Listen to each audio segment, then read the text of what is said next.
But a former commissioner suggested a button that says, ask me about the library, Yeah. that you just wear places.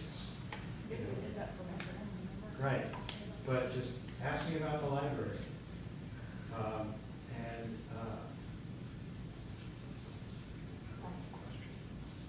If nothing else, it just identifies your library person. Right. You don't have a- Yeah. Right, great. So those are initiatives in terms, initiators, engagement initiators, right? It's like, it's something that allows someone to approach you. Yes, We need, and I copied the Sonoma State little back thing at the Chamber of Commerce meeting. Uh-huh. Sonoma State University, it's really cool, it's a little accordion shaped thing, very small, all these facts about Sonoma State.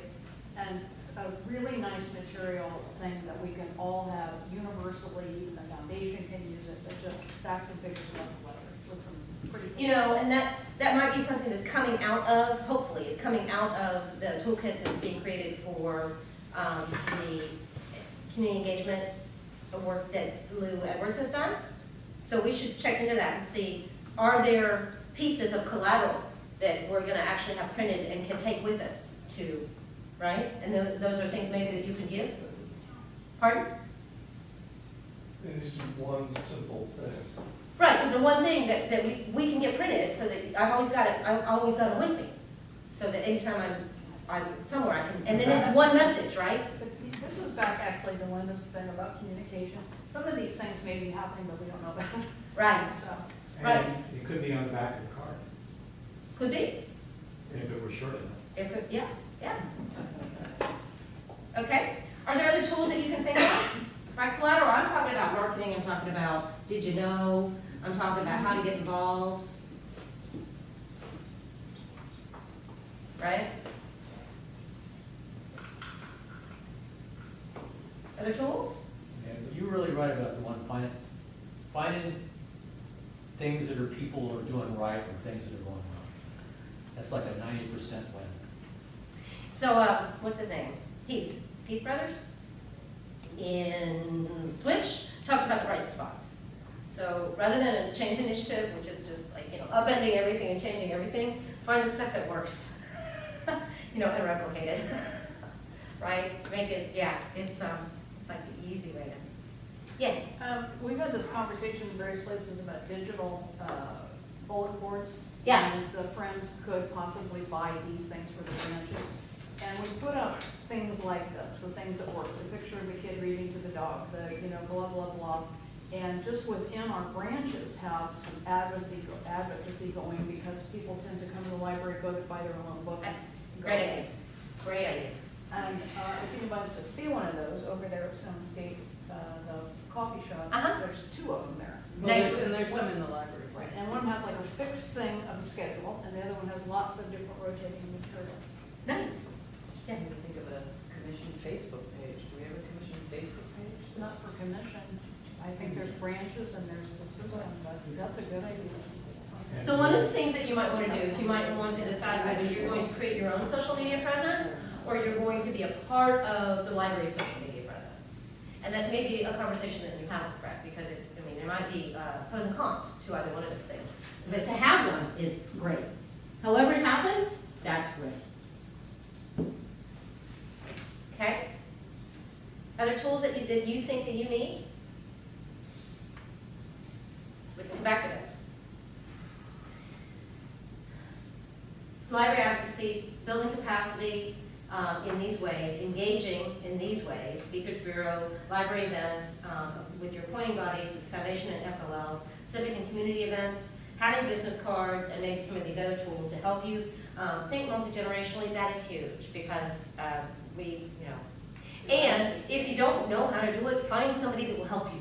If you want to reach teens, don't try it on your own. Get some teen to be your mentor, right? And different teens, because the nerd teen doesn't know how to reach the jocks, right? Okay? So get different, in terms of, think broadly. Staff development days, I think that's a great idea in terms of, what would even, really, seriously, in terms of, You can choose, we started today talking about status. You can choose to bust status, okay? So, one of the status busters that exists is this exercise, which I don't think we used with you guys. Did we ask you guys to clap and then go, say 1, 2, 3, and then clap? I think so. Instead of one? Yes? Yeah. So that's a status buster in any situation, because it doesn't matter whether you're the president and CEO of the world, or you go, whatever. All of our brains work this way, and so it's tough. It's tough for people, and everybody laughs. And so that laughing and that, it just busts status. It just busts the status in the room. Another way to bust status is to show up and do something that is the exact opposite of the status you might have in the room. Like at a library staff day. Doing a skit for staff and making them laugh, that would be amazing. Could be amazing, right? So something like that. So think in those ways. Think about being intentional about status. Some of the other, these action items I will integrate into what it means to this, but the advocacy, the SOP is its own action item in itself, right? Yes. Roseland handbook, annual calendar.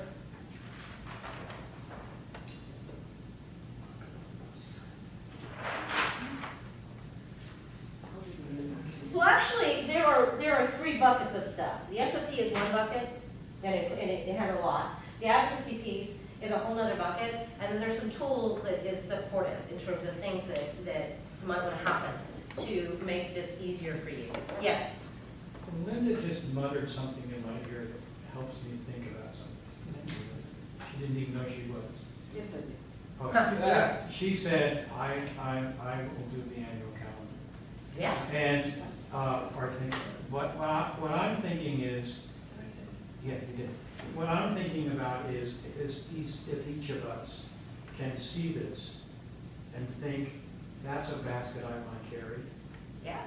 That's something that I want to take on as in my backpack as a member of the commission. I'm really interested in how to make the labs work, and Right. that's something that I'm going to carry as my thing as we go forward. So that it's all of us together thinking about that, not leadership or whatever. Good point. Agreed. It's a great point. I have a question about protocol in terms of, I know you can create subcommittees so that people work on stuff. Can you have people work on stuff individually or in pairs and then send it back out to the whole of the commission? It's entirely feasible. We can have ad hoc committees. And if an ad hoc committee is less than a quorum, Uh-huh. then, and so it could be 2, it could be 3, then it's not subject to the Brown Act and can be functioning. The definition of an ad hoc committee is it's a short-term problem-solving committee. Right. Could it be one person?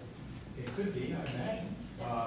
And then the other piece of that is that there are at least 2 issues that I see that would be useful to have committees that include a broader population. For example, to have a committee that looks at the issue of labs, that would not only include commissioners, but some representatives of the labs. And I think there's another issue that's going to be surfacing about the issue of our unfunded retirement requirements, and that it might be useful to create a committee that not only includes commissioners, but other members of the community who can help us solve the issues that those liabilities present to us.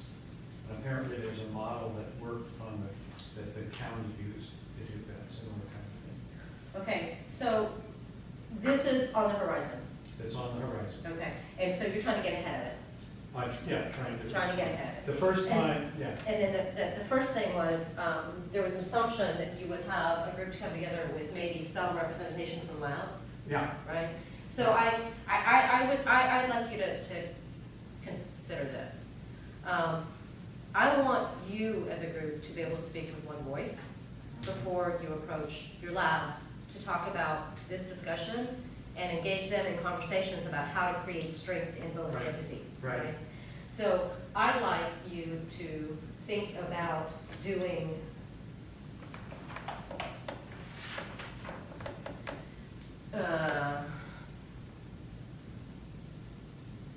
this piece right here,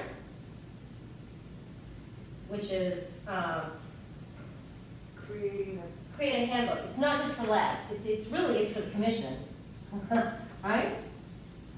And then it allows you to engage labs and saying, it's gonna say, this is the clarity around the responsibilities that we both have in terms of groups, right? So the commission has these responsibilities, and the library advisory board has these responsibilities, and it's all in the JPA agreement, right? And the rest of it, how you work together and how you support each other, needs to be agreements that you develop together.